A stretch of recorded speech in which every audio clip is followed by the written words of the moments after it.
वाह वाह, क्या बात।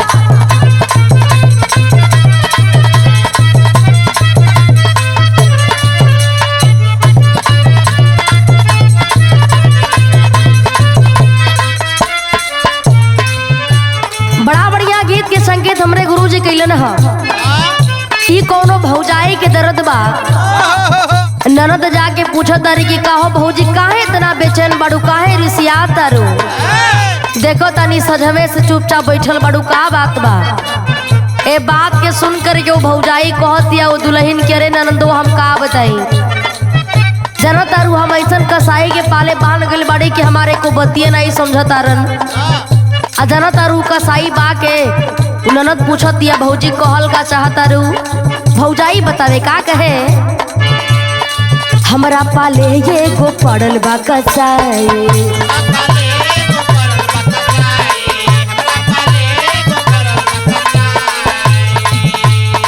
ऊ केहू दोसर ना हमें तोर भाई।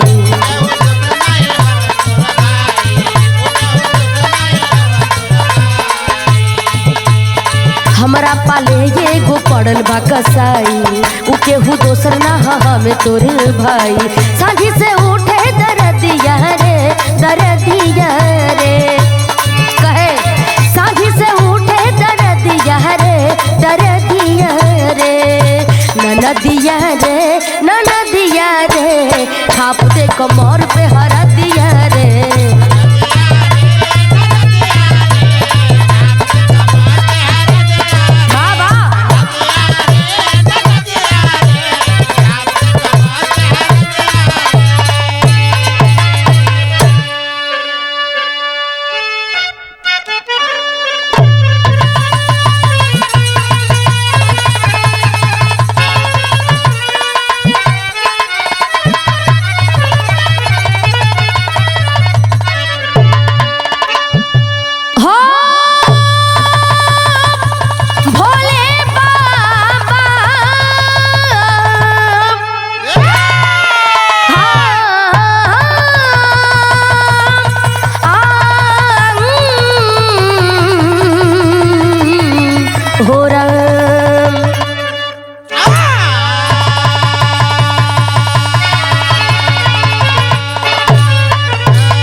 अच्छा बाबूजी, हम गायिका अंशिका कुशवाहा माँ स्टूडियो के सौजन्य से आप लोगों के बीच में एक बिरहा लेकर के आ रहल बानी। देखिए हमारे देश के जवान जो सरहद पर सर पे कफन बांध करके हमारे देश की हिफाजत करने का काम करते हैं, उन जवानों का कहना है कैसे, 4 लाइन भूमिका से कहना है मास्टर।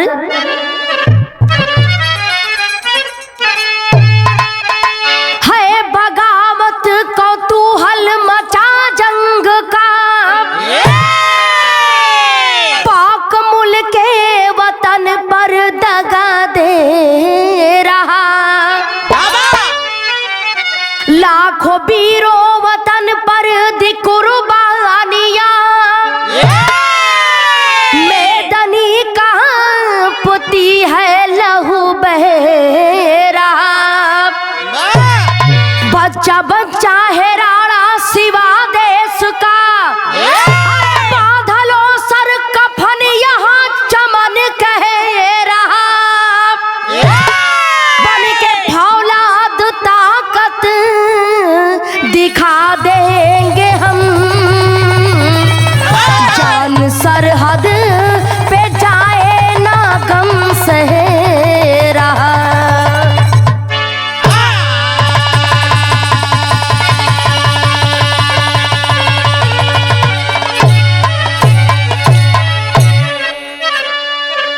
हमारे देश के जवानों का कहनाम है, सर कट सकता है लेकिन सर कभी झुक नहीं सकता। हम देश के लिए जीते हैं और देश के लिए मरेंगे, और अपने दुश्मनों को मुंह तोड़ जवाब देने का काम करेंगे। एक लाइन गजल के अंदाज में हमारे जवानों का कहनाम है, कैसे,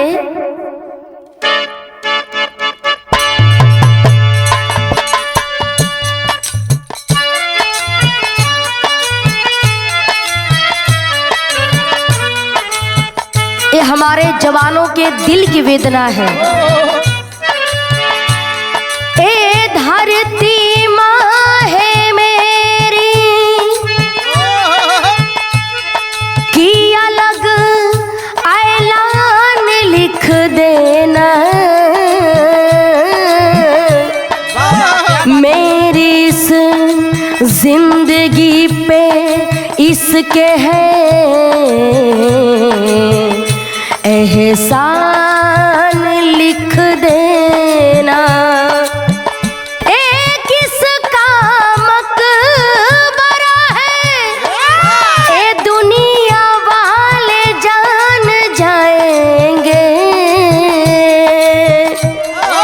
तू मेरी कब्र के पत्थर पे हिंदुस्तान लिख देना। बहे खून मेरा चमन के लिए,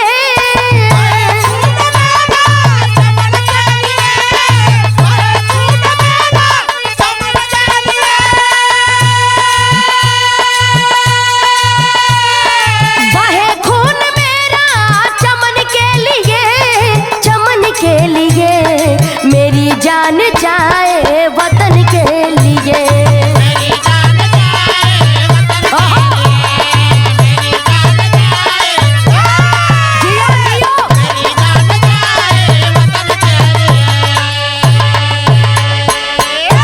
कहानी कहाँ के बा, कौने जवान के कहानी बा, या जौहरी शहर से कहना है मास्टर। कैसे?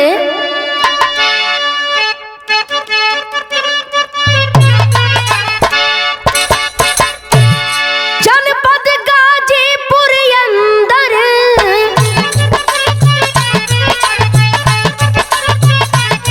एक सुकनी गांव निवासी है, थाना क्षेत्र करंडा, कमलेश वही का वासी है, पिता लालचंद यादव, माता प्रभावती देवी बच्चों का पालन करती, माता के रूप में सेवी, सबका कृषक का करते, वहाँ में की जिम्मेवारी, कमलेश वतन का प्रहरी बनने की थी तैयारी। अरे जियो।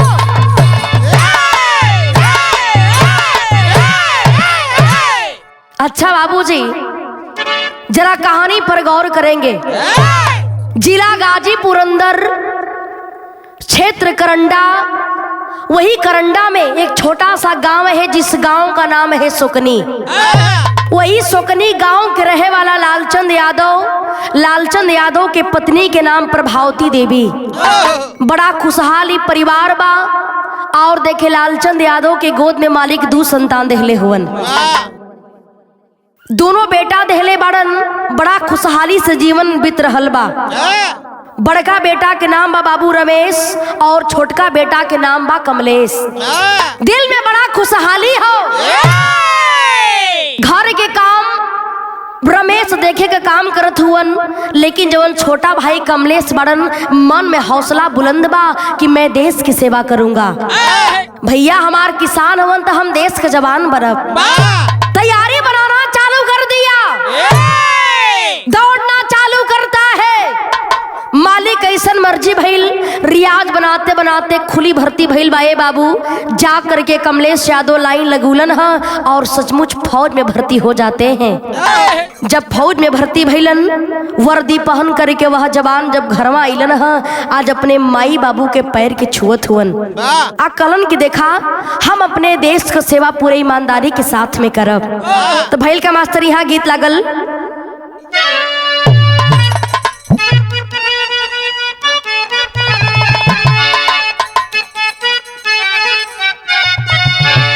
यह गीत के लाइन हो, ए गीत के हमरे स्वर्गीय रामदेव गुरु जी गावे। कैसे गावे? अरे झूलनी पौड़ानी, अरे झूलनी पौड़ानी, अरे जहाजिया उड़ा दा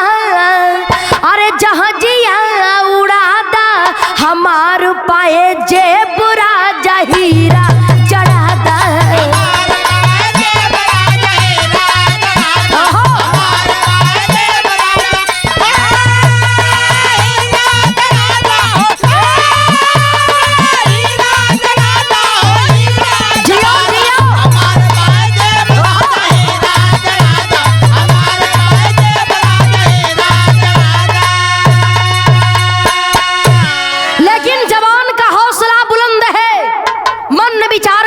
होता है क्या?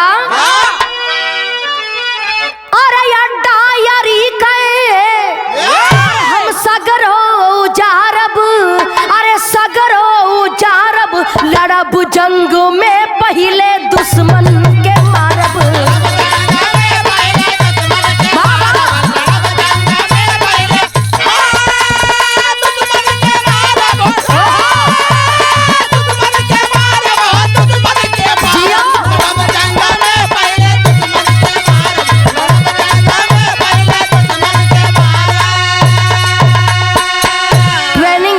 के जवान घर पर आता है बाबू, समय बीतल 2-4-5 दिन के बाद खबर आई हो जवान की ड्यूटी कहां पर लगी है कहना है।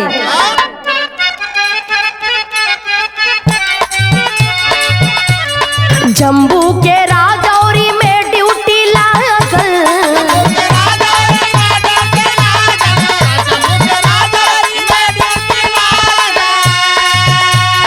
पहरा पे रात दिन बीतेला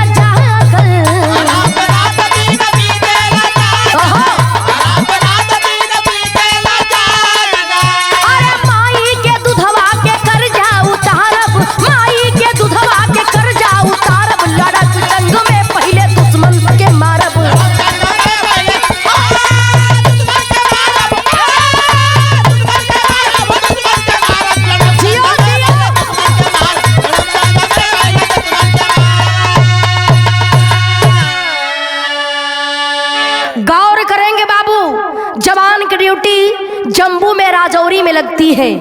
जब जम्बू के राजौरी में लगल जवान बड़े ईमानदारी के साथ अपने ड्यूटी को निभाने का काम कर रहा है। हौसला बुलंद है, विचार कर लिया चाहे कुछ भी हो जाए देश की सेवा पूरे ईमानदारी के साथ पूरे बहादुरी के साथ में करूंगा। जेकर बाबू लड़का मास्टर हो जाए चाहे फौजी हो जाए तो दुआरी पर तो तिलकहरू लोगन के भरमार न लग जाई। घरवा से रोज माई फोन करत बाड़ी प्रभावती देवी की, ये बेटा फौज में भर्ती हो गईला तो हर सपना पूरा हो गई। यदि तू शादी कर लेबा बेटा तो हमार सपना पूरा हो जाई। ए बतिया के सुन करके हंस रहा है जवान। कमलेश फौजी कहा कि माँ मैं बहुत जल्द छुट्टी लेकर के घर पर आऊंगा और मैं आपकी इच्छा जरूर पूरा करूंगा।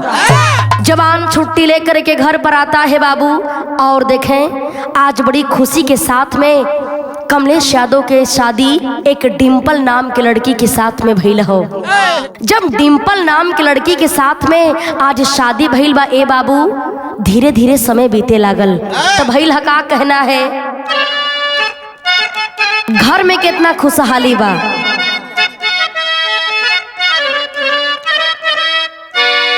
डिम्पल दुल्हनिया से सदिया रचैली, पैदा भैली साक्षी होनहार हो। खुशियों से झूमे लागल पूरा परिवारवा, गावेली पड़ोसिन मंगल चार, गावेली पड़ोसी मंगल चार।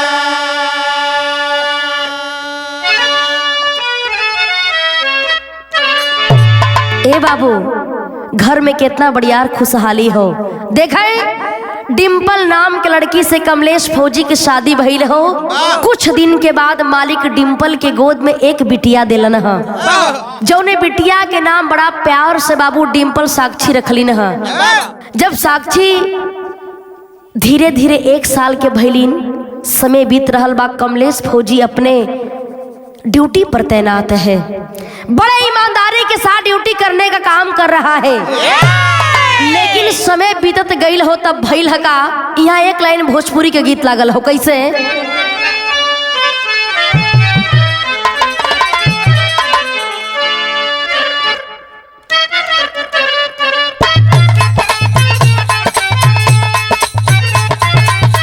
कोनो हीरो हीरोइन के देख के कहता का कहे, जान मारे ललका लहंगवाए गोरी,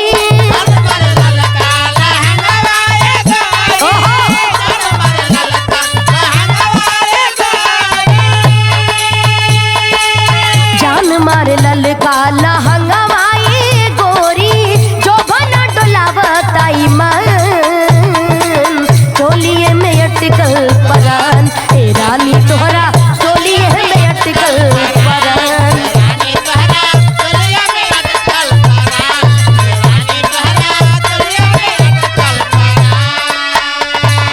लेकिन धीरे धीरे समय बीतल हो, आखिर भइल ह का 2016 की समैया आयल,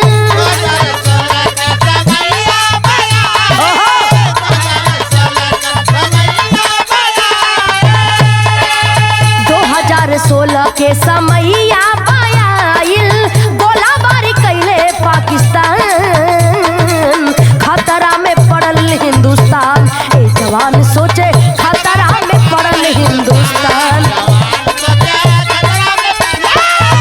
जियो। गौर करेंगे बाबू, जम्मू के राजौरी में लड़ाई होना चालू हो जाता है, हिंदुस्तान और पाकिस्तान का घमासान युद्ध होना चालू हो गया। जवान सोचत हुअन अभी 9 महीना पहले हमरे माई प्रभावती देवी के देहांत हो गई। घर पर गईलिन हमार बाबूजी के देख रेख करे के बाद हमार भैया रमेश खेती बाड़ी के काम करत हुअन और हमार बिटिया भी पढ़ाई करे चालू कर देले बाड़ी, हमार छोटा बेटा भी पढ़ाई करे चालू कर देले बा। साक्षी के साथ साथ बाबू एक छोटा मुन्ना के भी जन्म भई रहल। दोनों बेटा बेटी पढ़ाई करत हुअन। जवान अपने मन में सोच रहा है कि युद्ध बड़ा घमासान लगल हो। कहता है क्या, 9 माह पहले गुजर गईली माता, बचवन के चिंता में दिलवा दुखाता।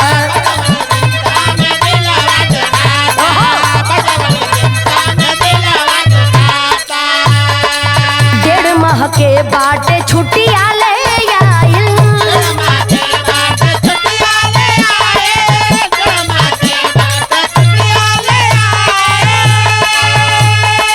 1.5 माह के बाटे छुट्टियां ले आइल, ए हर जंग भइले ऐलान, खतरा में पड़ल हिंदुस्तान, जवान सोचे खतरा में पड़ल हिंदुस्तान।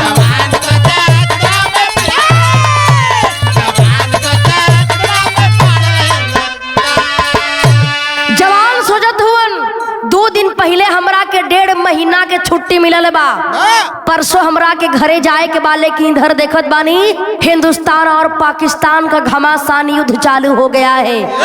चाहे कुछ भी हो जाए, मैं जब फौज में भर्ती हुआ था कसम खाया था सबसे पहले हमारा देश है, बाद में हमारा परिवार है। घरे हमरे बचवन से भेंट होखे चाहे मत होखे, लेकिन हमारी कर्तव्य बा कि हम ये देश के जवान बानी तो सबसे पहले अपने भारत माता की रक्षा करी। जवान अपने मन में सोच रहा है बाबू, होता है क्या, यहाँ एक लाइन टेरिक लाइन लगल हो।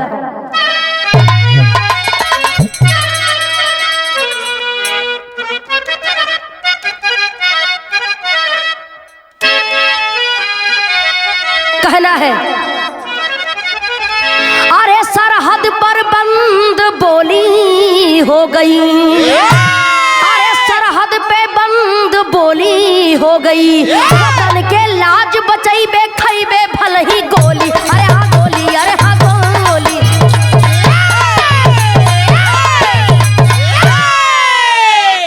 गौर करेंगे बाबू, जवान अपने मन में विचार कर रहा है चाहे कुछ भी हो जाए, लेकिन देश की सेवा पूरे ईमानदारी के साथ में करूंगा।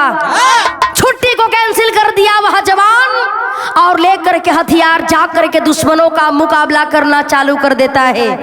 ए बाबू, ये लड़ाई लगल कहाँ हो? जम्मू के राजौरी में एक श्रीनगर में एलओसी एरिया है। जम्मू में श्रीनगर में एलओसी एरिया है। उसी एलओसी एरिया में बाबू घमासान युद्ध हो रहा है। हिंदुस्तान और पाकिस्तान का लड़ाई चल रहा है। जवान विचार कर लिया, चाहे कुछ भी हो जाए, हमारा सर कट सकता है लेकिन झुक नहीं सकता। जवान ड्यूटी पर तैनात है बाबू। देखें, दोनों तरफ से बमबारी हो रहा है, गोलीबारी हो रही है। तब तक होता है क्या, कहना है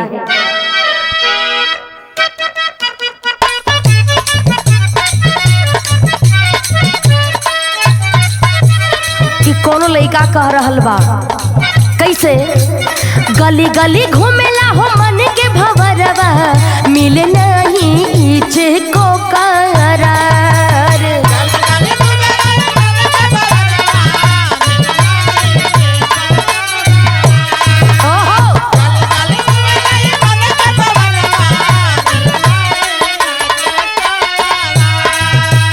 गली गली घूमेला हो मन के भवरवा, मिले नहीं इचे को करार। तोहरा से पूछिला पुरवा बहरिया, तोहरा से पूछिला पुरवा बहरिया, कहाँ बाड़ी धनिया हमार।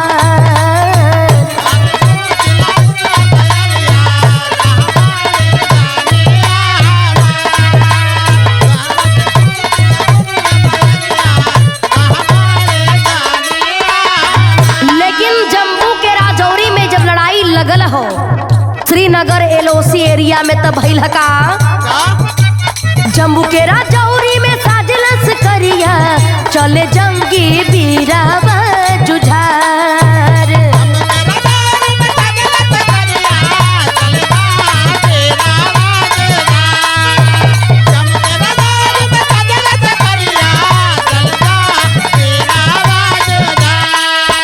जम्मू के राजौरी में साजिलस करिया, चले जंगी बीरावा जुझार। धुआंधार चले जहाँ सीमावा पे गोलिया, धुआंधार चले जहाँ सीमावा पे गोलिया, दुश्मन पहले लाल का।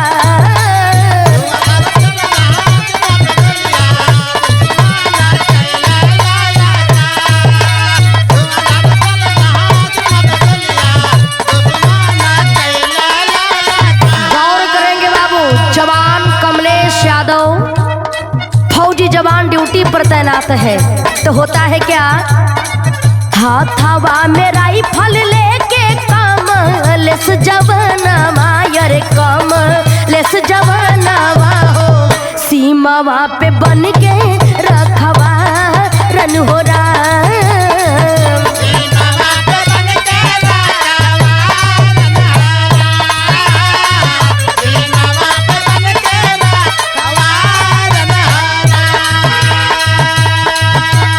गिरले धरतिया पे देश के दुलरुआ, अखिया से बहे या सुधार।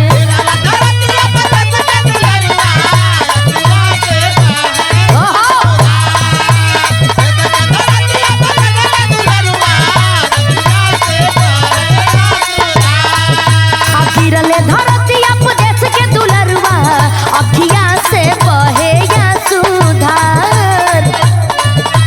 धुआंधार चले जहाँ सीमावा पे गोलिया, धुआंधार चले जहाँ सीमावा पे गोलिया, दुश्मन पहले लाल का।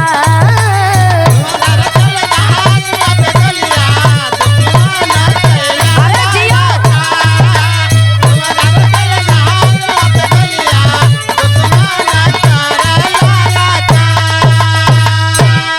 गौर करेंगे बाबू, दोनों तरफ से लड़ाई जंग छिड़ा हुआ है। बमबारी हो रहल बा, गोलीबारी हो रहल बा, लेकिन जब दोनों तरफ से माहौल शांति का बनता है, हमारे देश का जवान कमलेश फौजी अपने टोली को लेकर के वापस आने की तैयारी करता है। तब तक देखें बाबू, कुछ पापी घुसपैठी जा करके चोरी से माइनिंग बम ब्लास्ट करते हैं। जब माइनिंग बम ब्लास्ट करते हैं और उसी बम ब्लास्ट में कमलेश फौजी बहुत बुरे तरीके से घायल हो जाता है। सारे जवान इकट्ठा होकर के जा करके कहते हैं कि सर आप चिंता मत कीजिए, ले जा करके हम आपको हॉस्पिटल में एडमिट करा देंगे, आप बिल्कुल स्वस्थ हो जाएंगे सर। लेकिन इस बात को सुन करके वह जवान सोच रहा है, कह रहा है कि जवान मैं जानता हूँ कि अब हमारा जान नहीं बचेगा, अब हमारा जान नहीं बचेगा, लेकिन हमारी शरीर तो देश के कामे आ जाई, लेकिन जो हमारे घरे परिवार बना, हमरे परिवार के भी हमरा से कुछ आशा रहल। ए बाबू देखें, आज दुनिया को छोड़ करके जाने वाला है वह जवान और अपने मन में विचार कर रहा है कि भगवान आखिर मैं क्या करूं, कैसे मैं अपने परिवार से मिल पाऊं। मैं जानता हूं कि अब हमारा जान नहीं बचेगा। ए बाबू देखें, आज वह कमलेश फौजी धरती पर गिरा पड़ा है और अपने परिवार के बारे में सोच रहा है कि आखिर मैं क्या करूं। कहना है क्या मास्टर?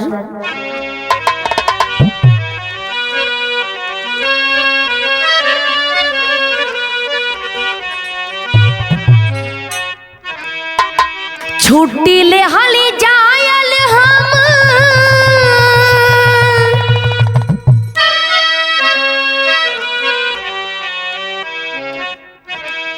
छुट्टी ले हाली जायल हम, चाहली घरवा,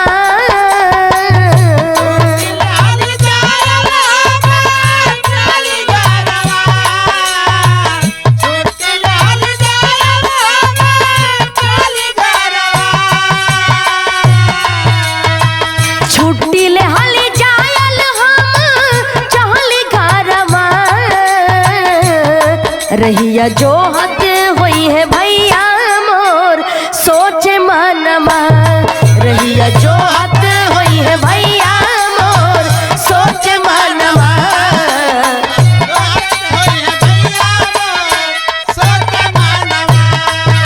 ए बाबू जवान अपने मन में सोचत हुअन, हमरे घरे हमार दुल्हन जोवत होइहन, हमार बेटा बेटी जोवत होइहन, हमार भैया हमार रास्ता देखत होइहन। बड़ा मन में ख्वाब रहल केदा पारी जाई, जवन जवन कहले बानी सब कुछ अपना पूरे परिवार के कुछ न कुछ लेकर के जाई। भइल का डिम्पल के पास मीना ऊनी सब ललनवा,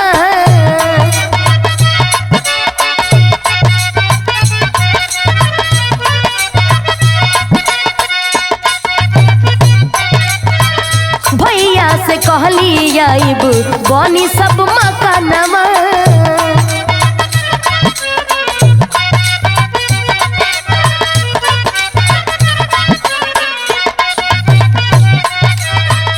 डिम्पल के पास मीना ऊनी सब ललनामा, भैया से कहली आइब बनी सब मकानमा, लेकिन लागे बाटी नहीं जाई जनमा,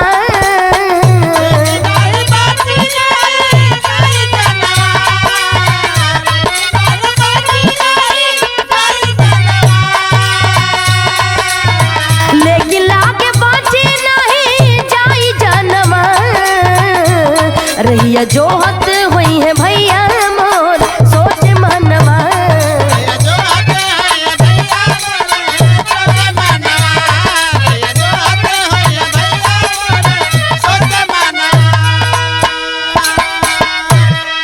ए बाबू जवान धरती पर लेटा है, सोच रहा है।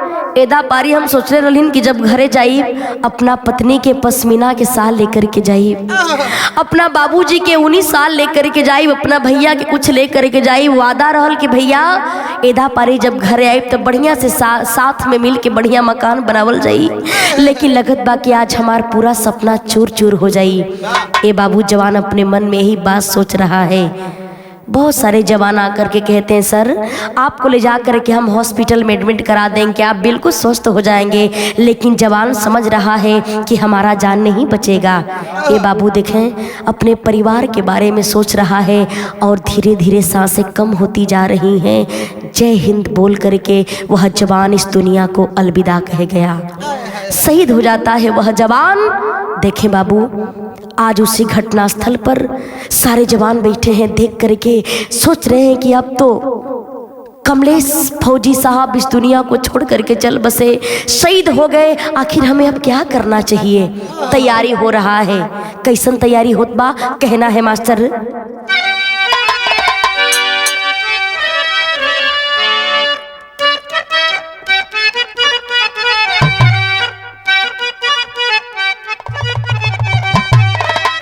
हाय राम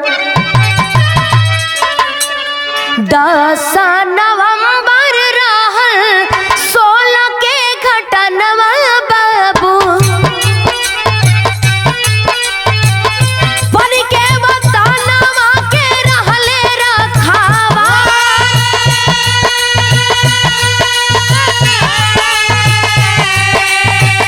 फौजी भूपेंद्र सिंह सूबेदार मेजर साथे लाशिया के लेके चलले दोनों हो नहार।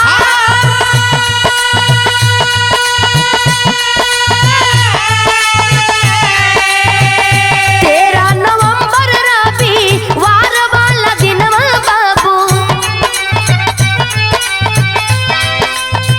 कमलेश के लाश पहुंचल घर के मझार।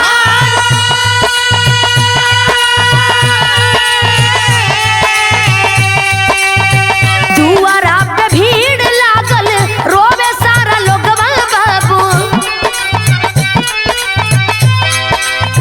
बाबूजी के आँखिया से बहे आंसू।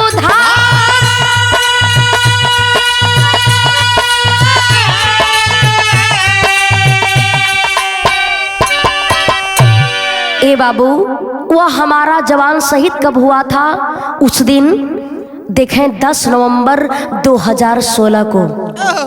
10 नवंबर 2016 को वह जवान इस दुनिया को अलविदा कह गया।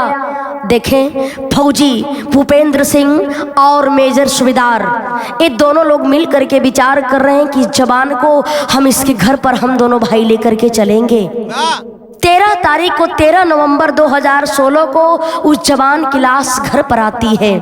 जब शोकनी गांव में आइल हो ए बतिया के पता आज बाबूजी लालचंद यादव के जब चलल के हमार बेटवा शहीद हो गईलन, आज अपना बेटा के लाश पर गिर के रोवत हुन की कारे बेटा हमरा से इतना वादा करके गईला कि जब हम आइब न बाबूजी बहुत बढ़िया मकान बनावल जाई, तोहरा के 19 साल लेकर के आई और हम भैया बड़ा प्यार से रहे का काम करल जाई, लेकिन आज हमरा के अज्जल में छोड़ के चल गिले ना बेटा।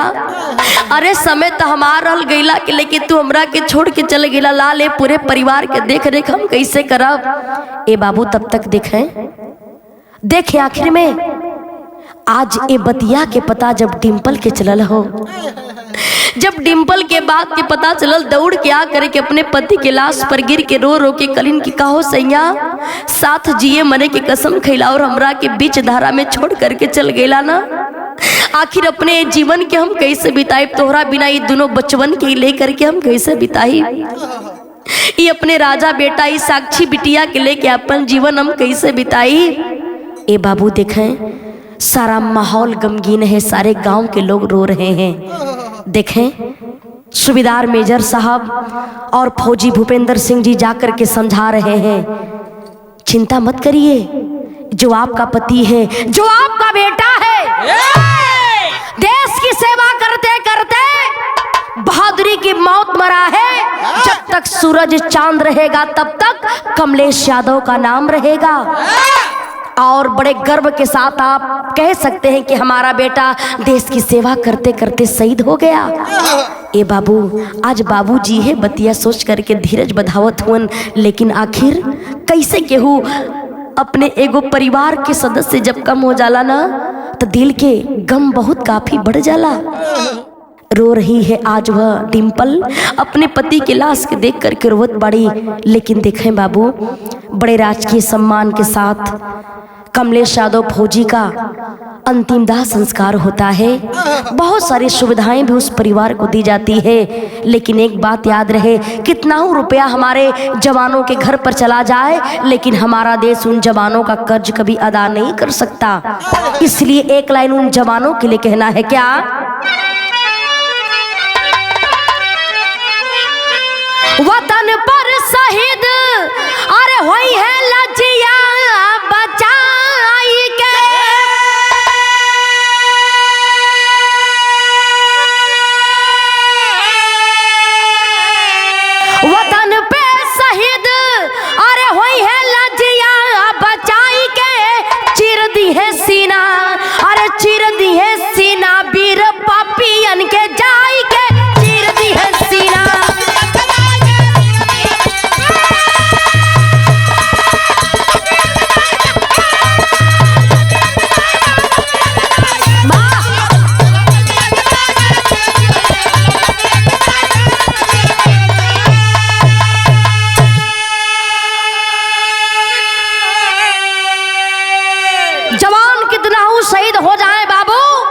लेकिन हमारे जवानों का हौसला कभी कम नहीं होता। मरते दम तक भारत माता की जय, भारत माता की जय करते हैं और कहते हैं कि सर कट सकता है लेकिन सर कभी झुक नहीं सकता। हमारा देश चाहे कितना हो पैसा दे दे, कितना हो सुविधा उस परिवार को दे दे, लेकिन हमारे जवानों का कर्ज कभी अदा नहीं कर सकता। हम सभी लोग उस जवानों के कर्ज को कभी अदा नहीं कर सकते हैं। सलाम करते हैं वैसे जवान को जो पूरे ईमानदारी के साथ अपने देश की सेवा करने का काम करते हैं। कहानी खत्म भई, आखिरी लाइन में कहना है, गुरु बिहारी गुरु रमन श्यामा भय स्वर्ग के वासी,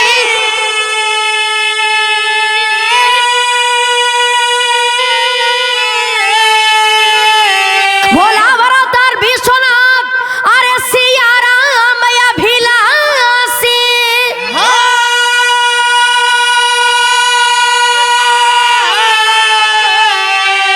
सरहद पे बंद बोली हो गई अंशिका राजेंद्र जी इनकलाब की बोली, सरहद पे बंद बोली हो गई।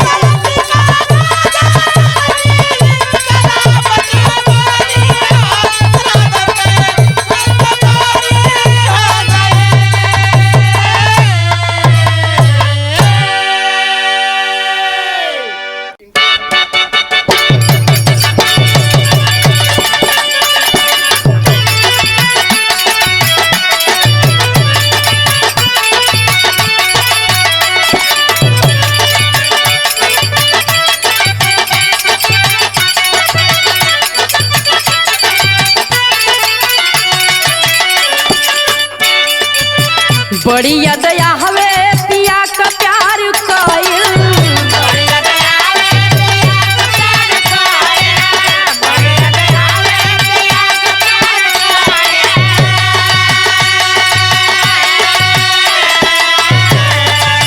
रतिया तरतिया पहाड़ दिन भाई,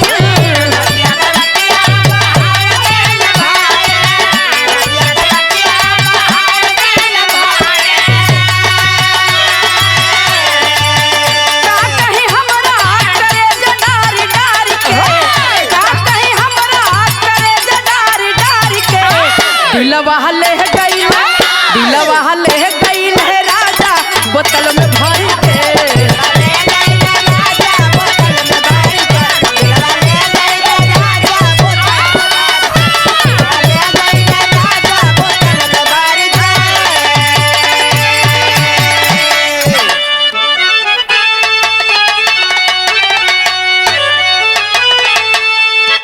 अच्छा भैया, मैं गायिका रीना साहनी जालहूपुर वाराणसी से आप लोगों के बीच में बेटी के बलिदान के बाद पुनः एक कांड हत्यारिन जेठान इटावा कांड ओपी म्यूजिक से जा रहल बा, जो एक बार दिल को झकझोर देगा। सुनेंगे बाबूजी तो कलेजा द्रवित हो जाएगा। कहना है भूमिका के लाइन में मास्टर भैया कैसे बा,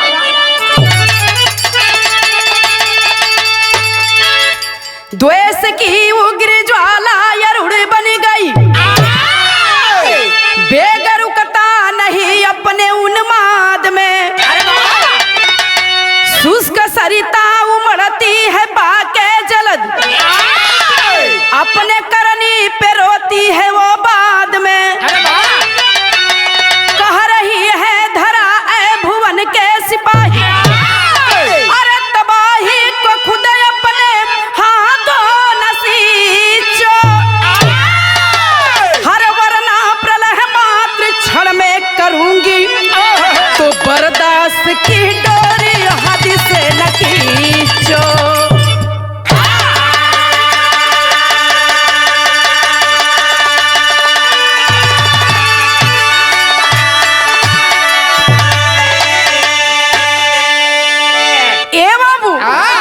आज इंसान कब क्या कर देगा, यहाँ तक कि सोचा का क्षमता ना रह गई बा।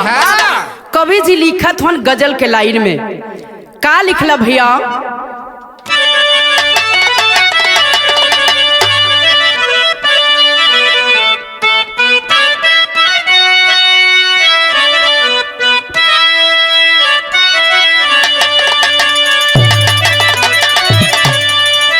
कि दिल में एक लहरी सी, दिल में एक लहर सी उठी है अभी।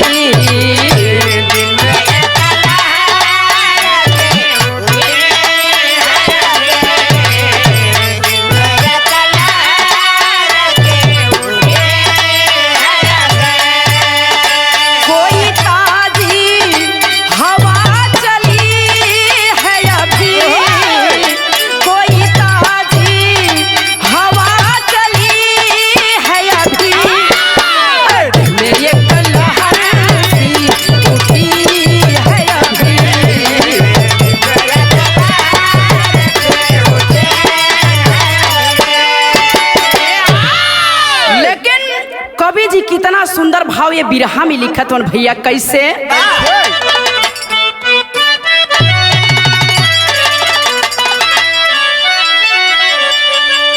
किया जीना फुरतू में, आज नफरत में जल रहा है वतन।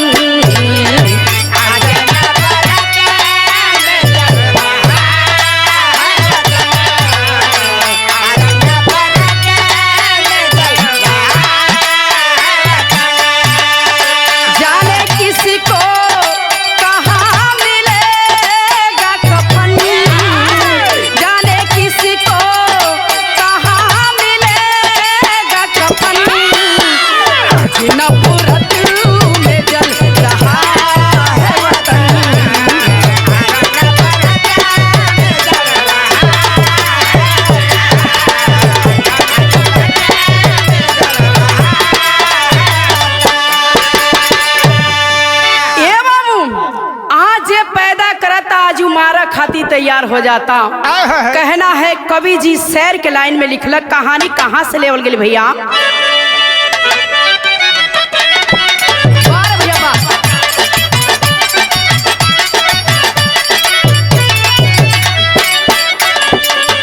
इटावा जनपद ग्राम सोनापुर सानी है, वही दो भाई मेवा सेवा की कहानी है।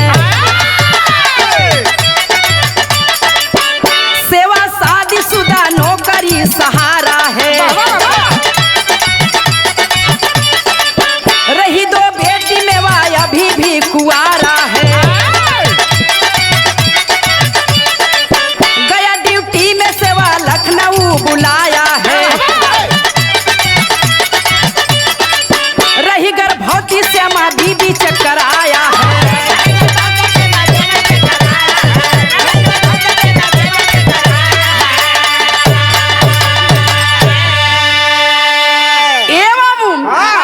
समझ लेवल जाओ कि कवि जी कहां से कहानी ढूंढले बड़े।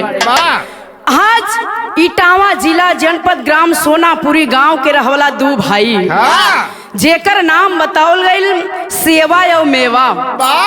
ए बाबू, सेवा का शादी हो गई रहल, मेवा कुआरा रहल, घरे का सारा कारोबार करत रहल। आज सेवा लखनऊ में होटल मैनेजर बा। आज सेवा के पत्नी श्यामा जेकर नाम बताओल गईल, श्यामा के दो बिटिया, तीसरा बच्चा बाबू पैदा होए वाला बा। अचानक श्यामा का तबीयत गड़बड़ा गईल। आज जब मेवा देखले हालत अपने भाभी का तो घबराए लगल। गांव के लोग देखे लगला का बात बा, पास में अइले बाबू। गांव का माता बही लोग समझावत हन कि बाबू तू जा डॉक्टर के पास, बच्चा होए वाला बा, नजदीक हो गईल बा, टाइम आ गईल बा, तू डॉक्टर साहब के जा सारा बात बतावा, डॉक्टर साहब के जल्दी तू लेके आवा।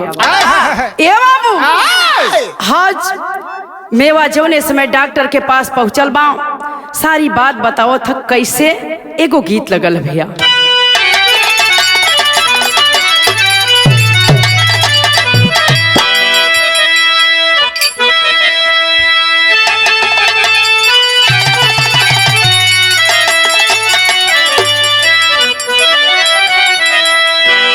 बिया कह डर जने कटिहाए बाबा,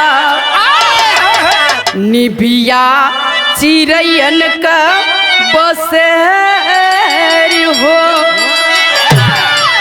ई त गीत हो लेकिन भाव में कवि जी लिखत हुन का लिखलो कि डॉक्टर से बहतौला मेवा जाके सारी बतिया, डॉक्टर से बहतौला मेवा जाके सारी बतिया, लिहल दवैया लिखवा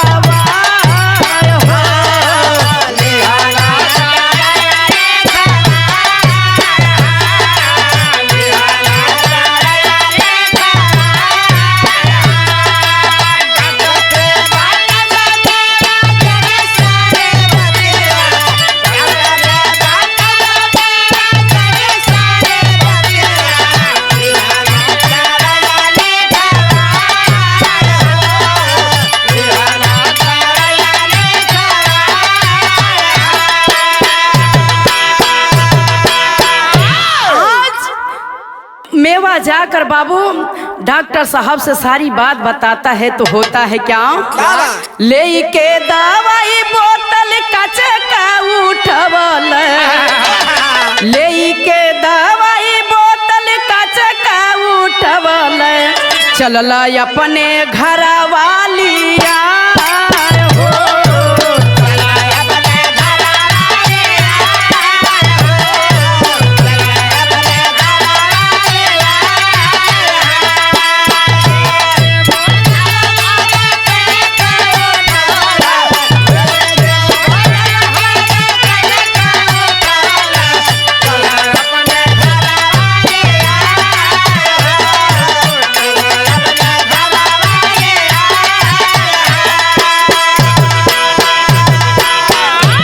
अरे तबले या सागुन होई गैला या ना होनिया, तबले या सागुन होई गैला या ना होनिया, गिरल ठोकरवा के खाय हो।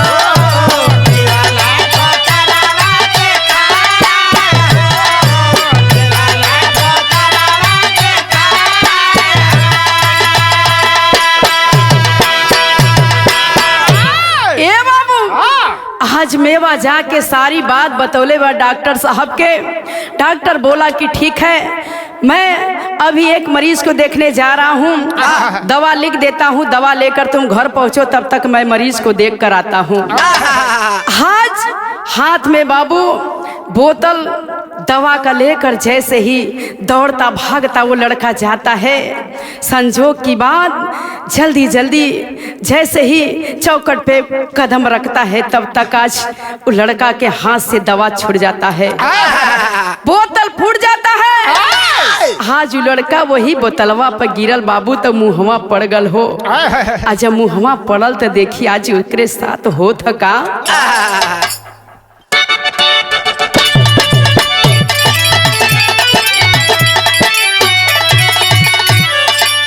कह तू तह रोज रोज तोहरे गाली ऐती जैती,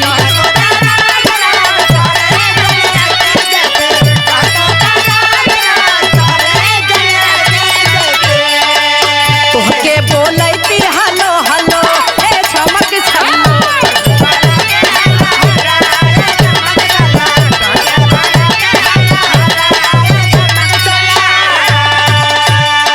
लेकिन ए बाबू देखिए आज वो लड़का के साथ यही घटना घटता है। क्या अखिया में धोती गईला शीशा का टुकड़ा हो,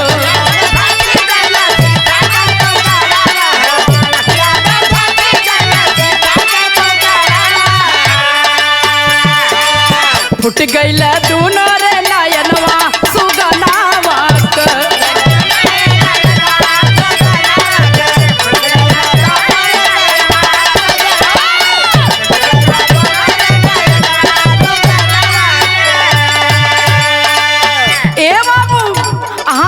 जौने समय वो कांच पर चेहरा पड़ल बा, संजोग का बाद क्या जो लड़कवा के अखिया ना रहल बाबू, आज आंख से खून निकलत बा। आज जो लड़का घबराए लगल तो हो थका भैया, क्षण भर में दुनिया हो गई लाया।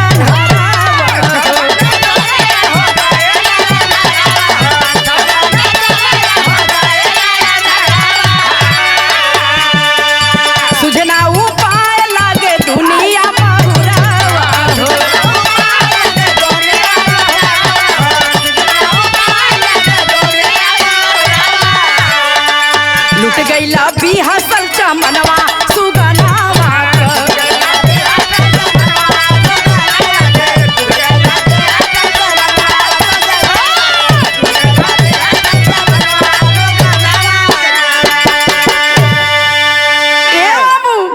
आज को हराम मच गया। घर में पड़ोस के लोग आनन फानन में मेवा और भाभी श्यामा को अस्पताल में बाबू भर्ती करवाते हैं। पता चला कि श्यामा पुनः बच्ची को जन्म दी, तीसरी बार भी लड़की पैदा हुई है। ये बाबू संजोग का बात कि डॉक्टर साहब मेवा के आंख के ना बचा पौला। आज छुट्टी लेके सेवा जौने समय घर पे आयल बा, गांव के लोग समझावत हन कि ये भैया आज अगर मेवा के आंख रहत तो आज वहू का जिंदगी पार हो जात।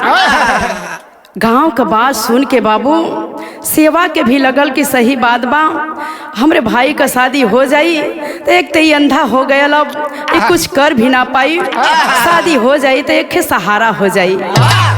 आज संजोग का बात रिश्तेदार लोग से बात कैला, संजोग बैठ गए एक परिवार जो कि गरीब था, उसी परिवार की एक लड़की जिसका नाम बताया गया ममता।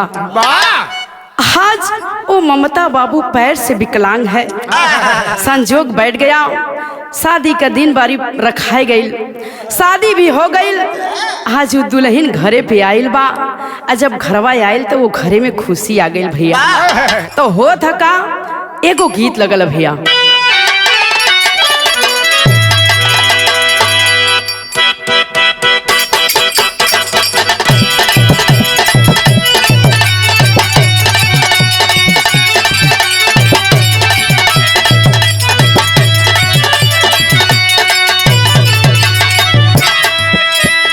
जया बजरिया में बच के, जया बजरिया में बच के कहीं धक्का लगे ना।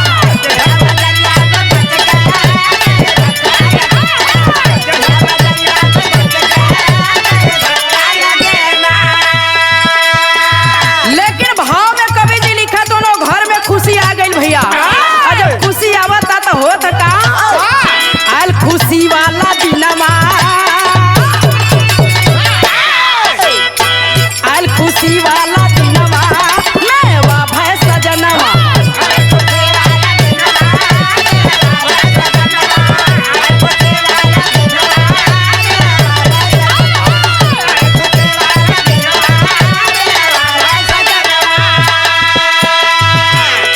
मिलल बा ममता सजनिया हो,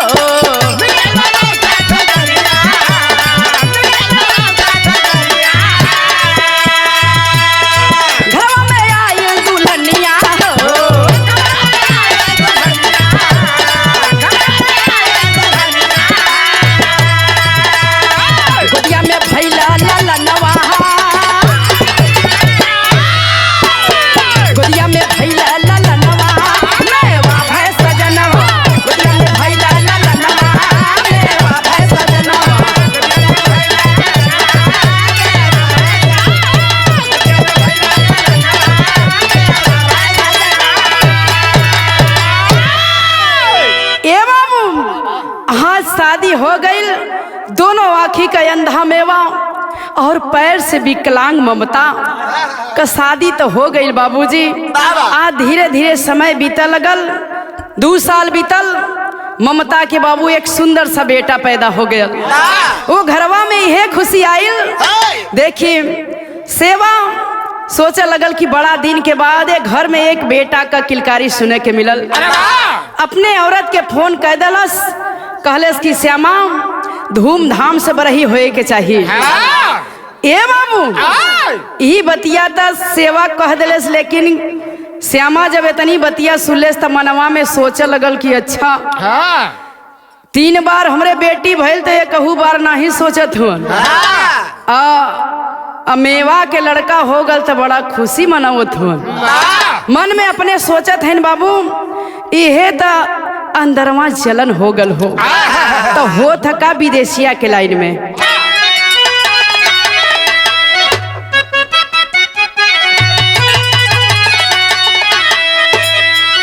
इहे त अनर्थ होई अरे गल वही घरवा में असुरवा के होई गईल कैसे लालनवा ये कहू ना लाल मोरे अरे सोचले जे ठनिया हो लाल बिना मारत बाटे दुनिया में हनवा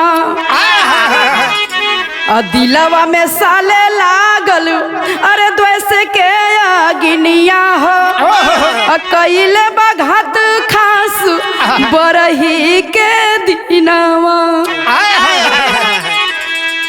ए बाबू आज सब लोग खुश बा, ममता काफी खुश बा की बरही बा आज अपने बेटा के मीस पिया के काजर लगा के सुंदर कपड़ा पहना के बाबू आज वो मड़ैया में सुता देले बा। मनवा में सोचा था कि अब ही रिश्तेदार लोग के आवे में टाइम बा, तब तक अपने घरे का साफ सफाई कैले बहरे अपना गोबर उबर डालत बा। इधर जेठनिया के मौका अच्छा मिलल बा भैया, तो वो देखी वो जेठनिया करत का गीत लगल भैया।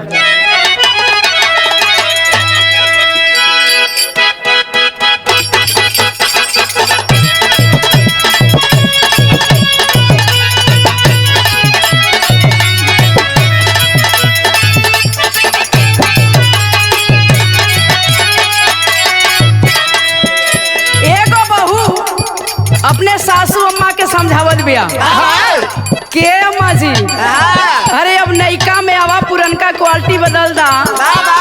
का कहले भैया का बौरा गइलू ना मोरिया का पगला गइलू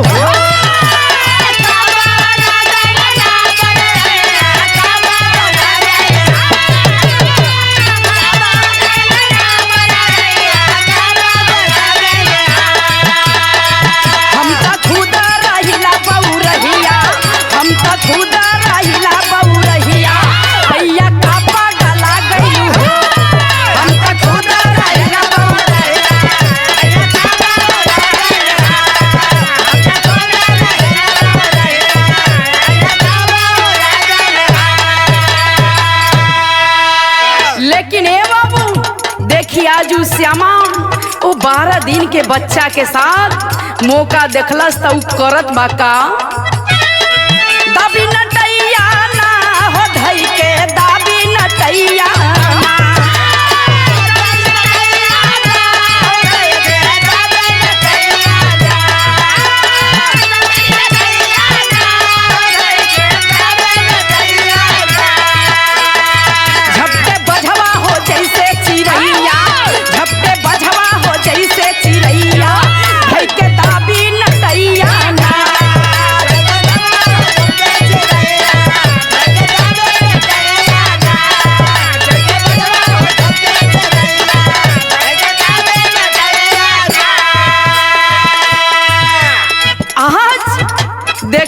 ममता बहरे बा। ए बाबू वो लड़कवा के पास गइल सुतावल बा। जो लड़कवा का नटैया धई के चाप दिले सो आज 12 दिन का लड़का जिभिया निकल गइल। आज दाब के नटैया अपने तो बहरे चल गइल। इधर जब ममता का नजर पड़ल तो होत का आज ममता पे गिरल बजरवा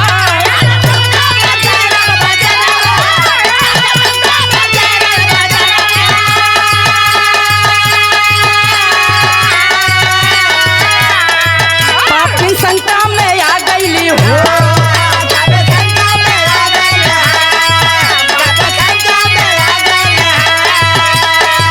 कई के पथरा गया अपन छतिया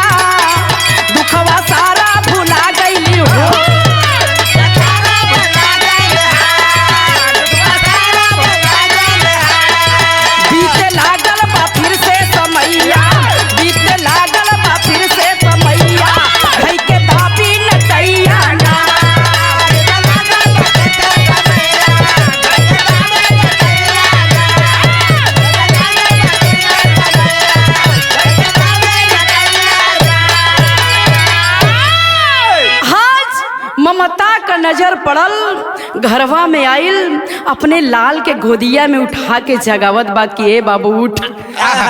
लेकिन देखलस त बाबू का जिभिया त निकल गइल बा, मुड़िया झूल गइल बा, झरझर झरझर रोवा लगल बाबू। लेकिन कैसे कह पाती, सोच रही है कि आज ये घरवा में हमार तो दीदिया अली है, हमार जेठाना तो अली है, बाकी लोग तो अबो ना कैलस।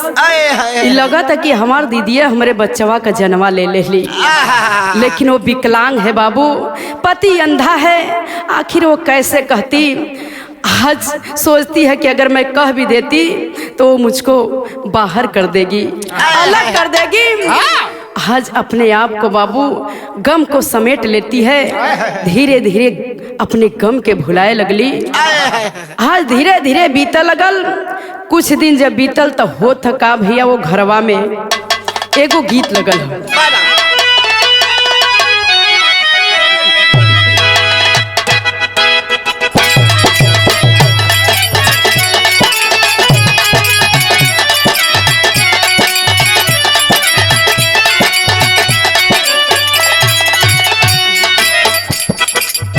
हो तनी ताक दे तू हमरा वरिया मोर जई।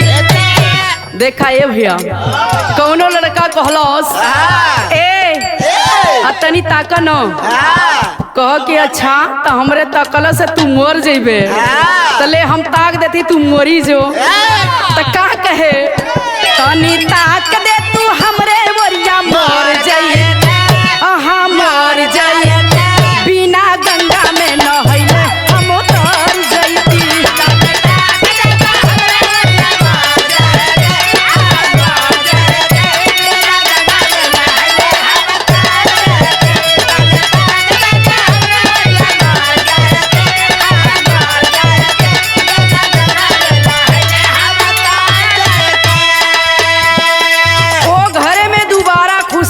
हो। कैसे मेवा मामा तक मन हरसाई गईल, हरसाई गईल, फिर से गोदी में सुमनावा हो आई गईल।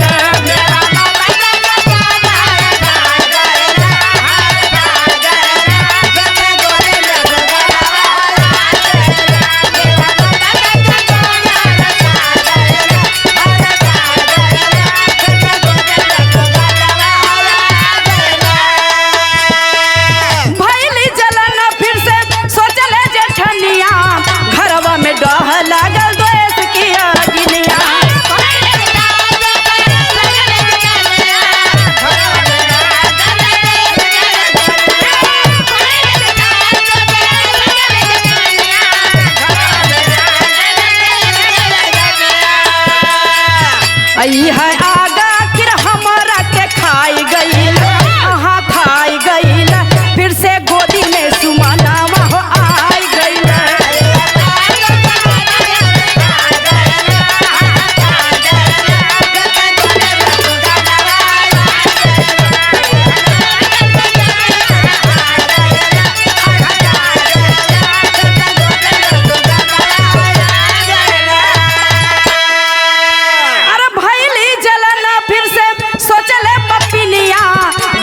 में साले लागल द्वेष के अग्निया,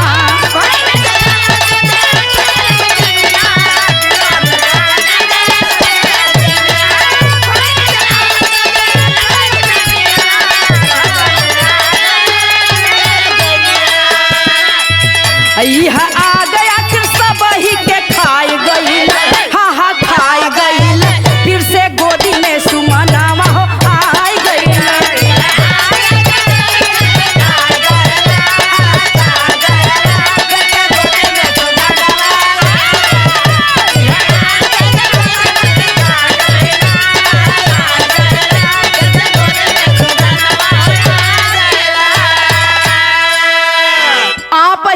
बतावेला कि भगवान के घर देर होला अंधेर नहीं। कुछ दिन बीतल बा, वो घरवा में देखी ममता के फिर दोबारा बच्चा पैदा हो गल। वो लड़का हे बाबू ये तो वो जेठनिया के चलन हो गल हो कि हमके भगवान 3 बार लड़किया देला, और ये ममता के जब भी देत हुन तो लड़का देत हुन। मन में बाबू जलन होए लगल। देखी कुछ दिन बीतल बाम तो वो घरवा में देखी आज उनकर पत्नी ये समझावत हिन अपने पति के। धीरे धीरे बाबू लड़का 5 साल का हो गयल। आज वो मेवा के पापा कहत बा, ममता कलेस की सुना हमने धोखा खा गल हिला, एरा पारी तो के कहीं जाए के ना हो, एरा पारी ये लड़का के तो के देख रेख कर के हो। ए बाबू ममता कहीं अपने जाए तो मेवा के दे खिलाओ बदे, मेवा कहीं जाए तो ममता के दे खिलाओ बदे। बड़ा देख रेख करत हन। धीरे धीरे समय बीतल, लेकिन फिर बाहरे उ जेठानी देखी आज ओकर पीछा ना छोड़त तो होत का सरंगा में भैया।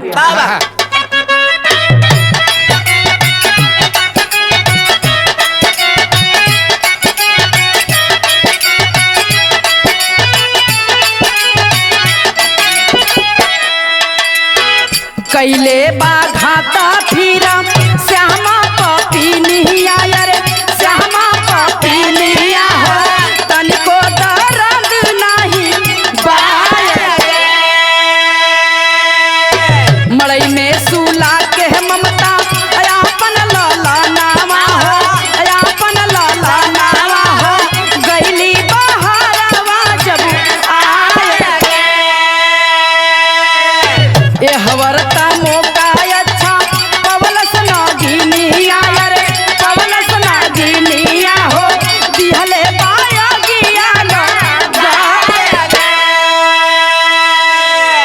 इधर ममता के मन में आयल कि हमार बच्चा बही सूतल बा, तब तक जाई बहरवा कुछ काम कर लई।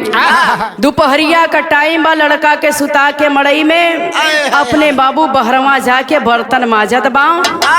इधर जेठानी जौन श्यामा रहल देखलेस कि मौका तो बड़ा बढ़िया बा।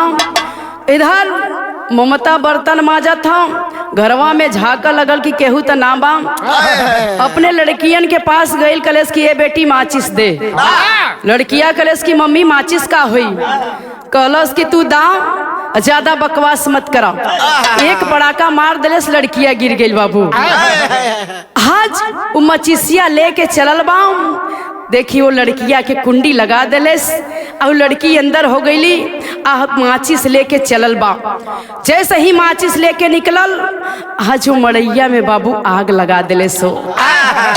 धू धू करके मड़ई जल लगल। ममता का नजर पड़ल, हाथ में बाबू कुसुमा लगल बा, हिल्ला लगल बा, माटी लगल बा। फेंक के हाथ दौड़त दौड़त आवत बा। जितना दौड़ता बना, आज ममता भागते हुए बाबू आती है, पुकार रही बेटा बेटा, लेकिन काहे की आवाज निकले बाबू। तो हो थका भैया एगो गीत लगल हो।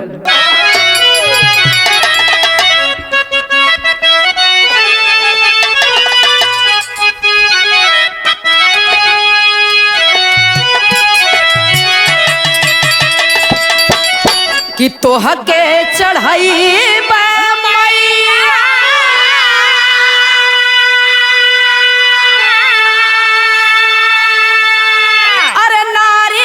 चुनारिया हो के गन्ना जी खे के नैया कहदा किनारवा हो के गन्ना जी।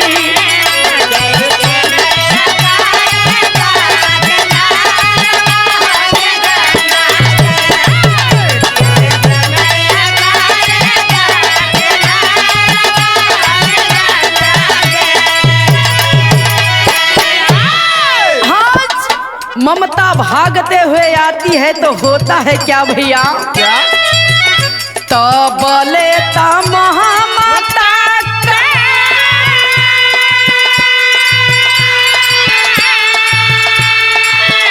पड़ल बा नजरिया हो बवरिया भैली, दौड़ल बहया गिया कि वो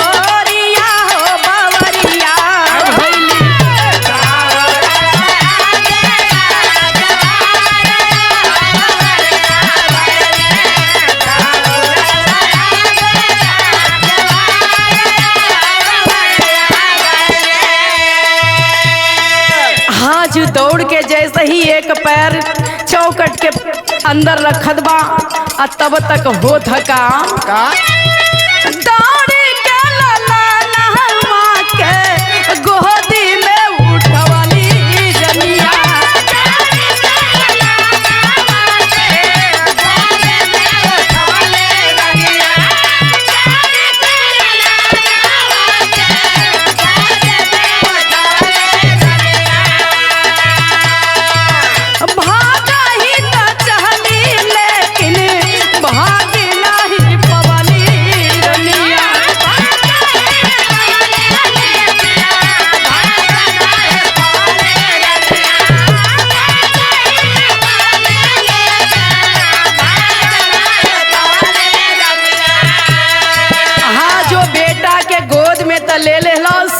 सोचलस कि लेके भागी हाय जैसे ही निकलती है आ तब तक होता है क्या गिरल बा बड़े रात वाले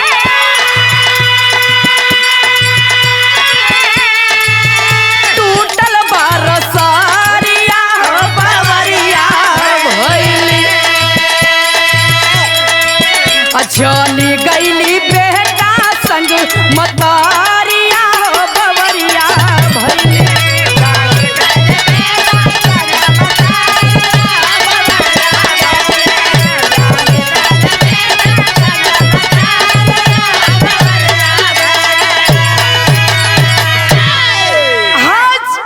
रसरी टूटल बा बड़ेरा गिरल ओ ममता के ऊपर आज वही बेटा के साथे ममता भी जल गेली बाबू।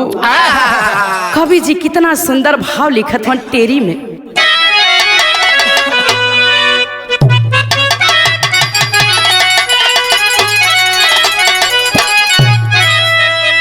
क्यों न मादी भैली पापिन द्वेष में अरे उन्मादी भैली पापिन हो उन्मादी भैली पापिन द्वेष में धरती का उठल जन्नत में आई यादी अरे हो यादी अरे हो यादी।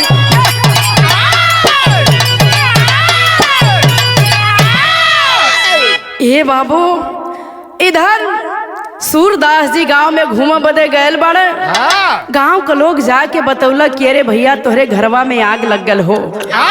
जब इतना बतिया सूरदास सुनले बाबू आज गोजी के सहारे भागत भागत गिरत परत बाबू घरवा आइल हो। अपने आवाज लगाओ थोन बेटा के लाल कहाँ पे हो लाल ममता तुम कहाँ हो ममता। लेकिन ये बाबू जब लाल जीवित रहे तब तो बोले ममता जब जीवित रहे तब तो बोले। आज गांव के लोग समझावा लगला कि ये भैया अब रोआ मत अब रोले से कुछो ना होई। बड़ी ऊंची बात आज कहत बड़न आज अपने लाल और अपने औरत के बुलावत बड़न। कैसे भैया एगो गीत लगल हो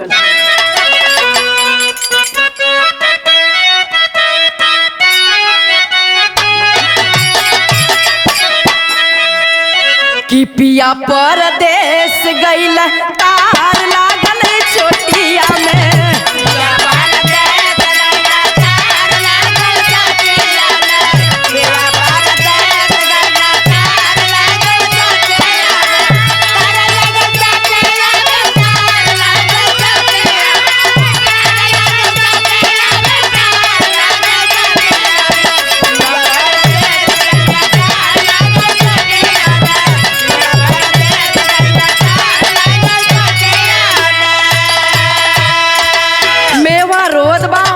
अपने लाल के पुकारत है। कैसे भैया रोवे में वाला लया सुगार हो सुगनवा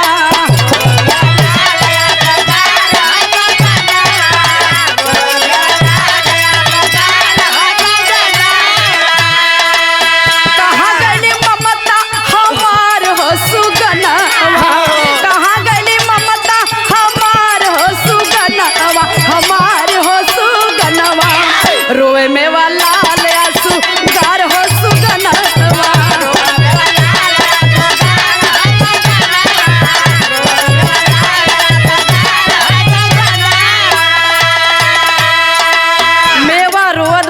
अपने आप के कोसत हम, वो परम पिता परमेश्वर से कह रहा है क्या, अजुए जो हो तो मोरे ये कहू ना ये नवा।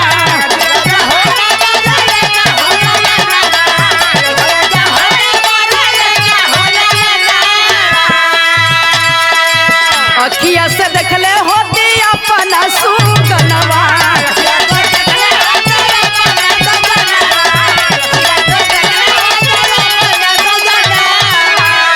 हे भगवान अगर आज हमरे ये कहू आँख देले होता ताज ही दिन देख के ना हो। कोस रहा है कह रहा है लिखल का बा हमारे लीलार हो सुगनवा, लिखल का बा हमारे लीलार हो सुगनवा, लीलार हो सुगनवा, रोने वाला आंसू कार हो सुगनवा।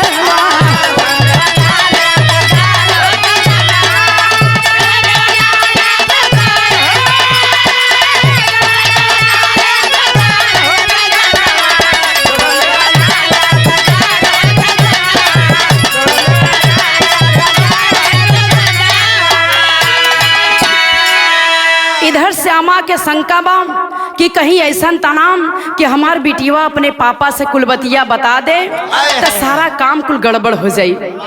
ए मामू अपने बेटी के बुला के कहलस कि भोजन बनावा, भोजन बन गल बाबू। तो देखी आज वो खिचड़ी बनौलस और वही खिचड़िया में बाबू जहर मिला दिले सो। देखी वो मतारी का दिल खिचड़ी में जहर मिला के अपने तीनों बिटियवन के खिया देलस। खिया के देखी सुता देले, सपने में सुत गईल। आज जब सबेर भयल तो वो लड़कियन के झकझोर के जगावत बा, लेकिन वो तीनों लड़की उठत ना बड़ी। सोच लेलस कि अब तक काम कुल हो ही गयल, अब कौनो डर ना हो, कौनो चिंता ना हो। इधर सूरदास करत हन का पहपट के लाइन में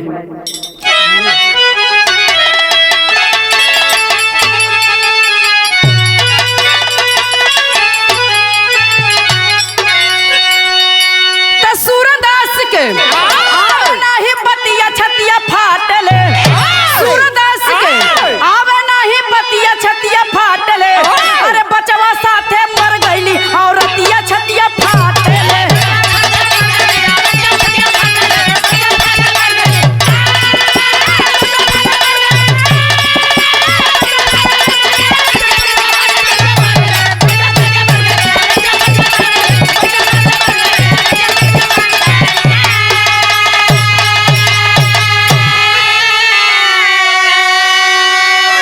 घर के अंदर श्यामा तीनों लड़किन को बुलवाई हो, खुले भेद ना डर से पापिन खाना में जहर मिलाई हो। हाय रे पापिन काहे बनली घतिया छतिया फाटले, त थर थर कांपे अंबर धरतिया छतिया फाटले। एवं मारे डर के मारे श्यामा अपने बेटिन के बुलौलस। सोचा लगल कहीं ऐसा तना कि अपने पापा से सारी बतिया ये सब बता दे तक काम गड़बड़ा जाए। डर के मारे खाना में जहर मिला के तीनों बेटिन के खिया दिलस। खिया के अपने भी सुत गईल, तीनों बेटी के भी सुता दिलस। जब सबेर भइल तो झकझोर के तीनों बिटियवन के जगावत बा, लेकिन संजोग के बाद कि तीनों उठत ना बड़ी। श्यामा सोचा लगल कि अब तो हमार काम हो गयल, तो हो था काम आल्हा के लाइन में भैया कहना है।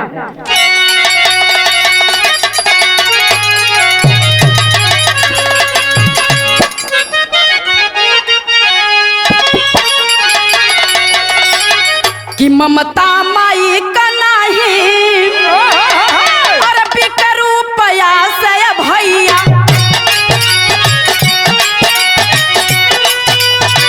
बेटा हो या बेटी बस मनाया भिक्षा।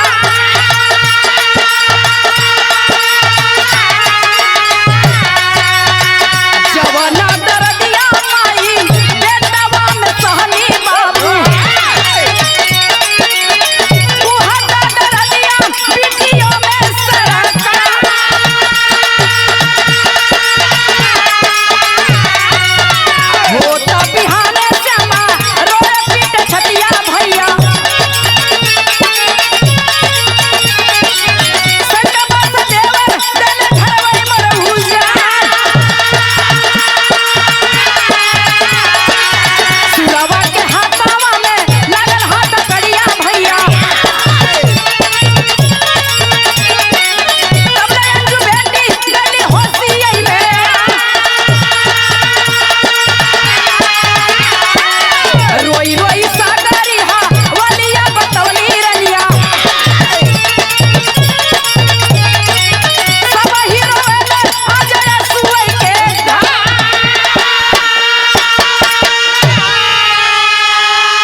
गांव के लोग जब जुटल हुआ श्यामा से पूछे लगल कि का बात बा, काहे रोत बड़ू। कहली कि हम मत पूछा कि हमरे साथे का भयल हो। हमारे एगो देवर रहल, आज ये हमरे बिटिया के खाना में जहर मिला के खिया दहलस। जब गांव के लोग इतना बतिया सुनल तो समझावत हुन, कहल कि अरे एक तई सूर रहल हो, एक ऐसा काम करे के ना चाहत रहल। ए मामू पुलिस प्रशासन के फोन भइल, पुलिस प्रशासन जब आइल सूरदास के हाथ में हथकड़ी लगाव जाता रहल। संजोग के बाद भगवान का देन, कुदरत की माया, जौने लड़किया से बाबू देखी मचिसिया मंगले रहल, वो लड़किया का नाम अंजू रहल। वो अंजू से माचिस मंगलस, देखी बाबू वही के होश आ गल हो। आज ओके जब होश आयल हो, जाके बाबू दरोगा साहब से कलेस कि ना ये साहब, हमरे चचा का कौनो दोष ना हम, अगर आपके हथकड़ी लगावा के हम तो हमरे मतारी के लगावा, हमरे चचा के मत लगावा। हमरे चचा का कौनो दोष ना हो, सारी गलती हमरे मतारी का हो। ये बाबू जब इतना बतिया सूरदास सुनल हो, कहला कि अरे भाभी तू हमरे साथ इतना बड़ा गद्दारी कर देलू। हमार बस यह गलती रहल ना, हमारी यह गलती रहल कि तोहरे खातिर हम डॉक्टर के बुलावा गेली, दवाई लेके आवत रहली, हम कांच पे गिर गेली, हमारा आँख फूट गई। आखिर तोहरा ही खातिर ना। ए भौजी तोहरे कहले पर हम शादी कैली, अगर तोके इतना कष्ट रहल तो तू काहे बदे शादी हमार करवलू, काहे करवलू भाभी? हमके बड़ा कष्ट होता है ये भाभी तोहर बात सुन के। हे बाबू बड़ा गलानी भयल। आज भौजाई का बात सुन के सूरदास के बड़ा कष्ट भल। घर छोड़ के बाबू अपने भैया से लखनऊ बताओ बदे चलल हो। कैसे? आखिरी लाइन में भैया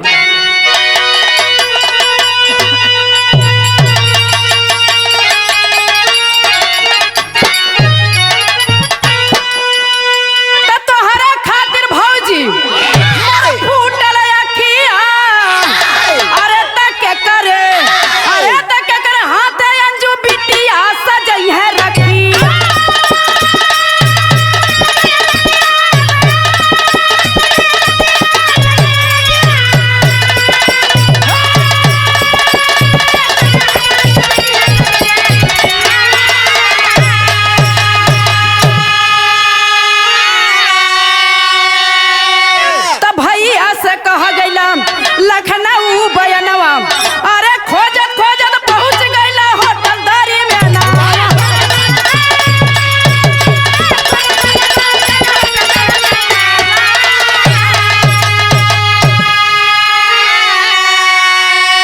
ठेल भगाया तुरंत गेट की पर घतिया, तके करे हाथे अंजू बिटिया सजई है रखिया। बड़ी गलानी भयल। आज अपन घर द्वार छोड़ के अपने भाई के पास बतावा खातिर लखनऊ पहुंचल। जैसे ही लखनऊ पहुंचता है तब तक होता है क्या उसके साथ? तक गिरला सड़क पर मेवा लाल दई बखतिया, अरे तबला धक्का मार देले से आई के मारुति।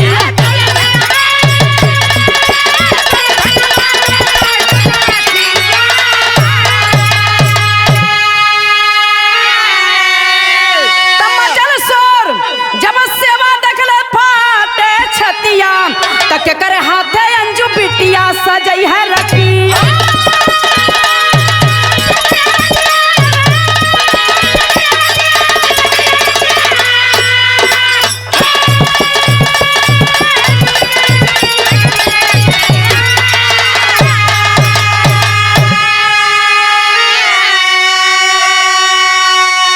खोजत खोजत बाबू जौने समय मेवा लखनऊ में पहुंचता है, गेट कीपर से मुलाकात हो जाता है, अपने भाई का पता पूछने लगता है, गेट कीपर धक्का दे देता है, गिर जाता है। जैसे ही गिरता है तब तक होता है क्या?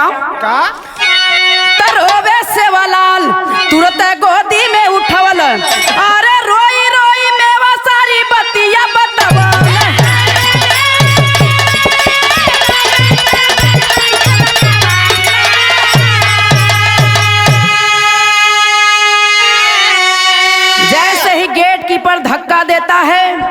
गिर जाता है सड़क पर, शोर मचने लगता है, सारे लोग जुट गए, इकट्ठा हो गए। आज सेवा के पता लगल, सेवा वो बाबू जौने समय आज वो भीड़ के हटा के अंदरवा हलल देखलस, कलस के ई त हमार भाई बा, गोद में ले लस। जैसे ही सारी बात अपने भाभी का आजू मेवा बतावत हो, तब तक होत का झूल गए गर्दन, अरे रुक गई ससिया, तक कर हाथे अंजू बिटिया सजई है रखी।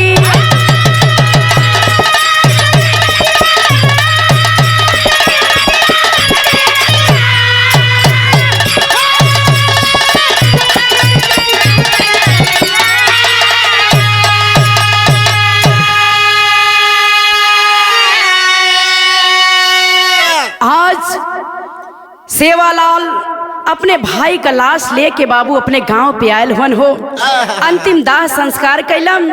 इधर श्यामा के जेल भइल, आज वो सेवा अपने बेटी अंजू के लेके बाबू जिंदगी बितावत बा। कहानी हमारा यहीं पे समाप्त होता है।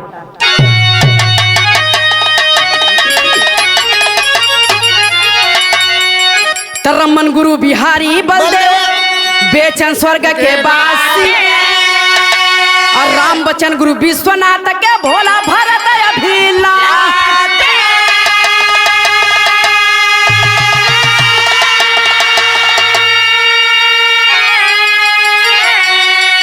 तो उन्मादी